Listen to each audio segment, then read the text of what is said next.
I don't ever slow up, no I don't take shit. I got no love for the fakeness. If you wanna play tough, you wanna hate this, I'll always show up.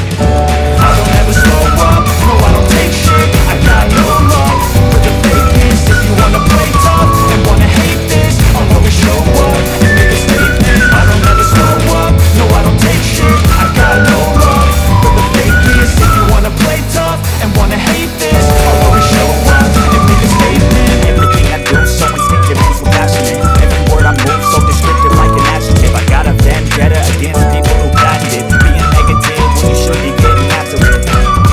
I got facts over tracks. This and that, spitting slow, spitting fast. Got the roast, got the gas. Think I'm okay at last, but I don't know if that can erase all the past and the pettiness. A reflection of the emptiness. Hilarious, you think you're with my time, you're delirious. Mysterious, because you are behind a fake exterior. Inferior, you know I'll always be a bit superior. Get off of me, this ain't no humble brag. I want you to hear words, you can say them back. I want you to feel free from the chains at last, and to believe in what you got, it was built to last, yeah.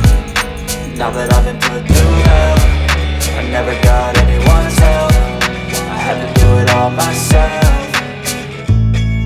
I don't ever slow up, no I don't take shit. I got no love for the fakeness. If you wanna play tough and wanna hate this, I'll always show up and make a statement. I don't ever slow up, no I don't take shit. I got no love for the fakeness. If you wanna play tough and wanna hate this, I'll always show up and make a statement. Gotta learn the consequence of being incompetent. Mental health is confidence, screams into modestness. I'm not here to sit with it, that's for you to take away. I could play a million mind games, but instead of say something not illogical, something that is topical. Rub it on and watch it go, make yourself unstoppable. Dreams are irresponsible, but they're always possible. If you just believe, you could be so remarkable. Thoughts in my head, a collage and they spread. I'll be great one day, going off of my meds. No, I'm not giving up, no, I'm not giving in. I will make it to the top, taking off in the wind. I gotta make it, I'm saving every day to taste it. I'm patient, but my mind, it can hardly take it. I'm chasing a dream that I've had for several ages. A vacant, modern kingdom for the taking.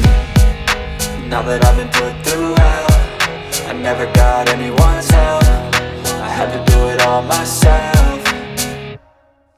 I don't ever slow up, no I don't take shit. I got no love for the fakeness. If you wanna play tough and wanna hate this, I'll always show up and make a statement. I don't ever slow up, no I don't take shit. I got no love for the fakeness. If you wanna play tough and wanna hate this, I'll always show up and make a statement. I don't ever slow up, no I don't take shit. I got no love for the fakeness. If you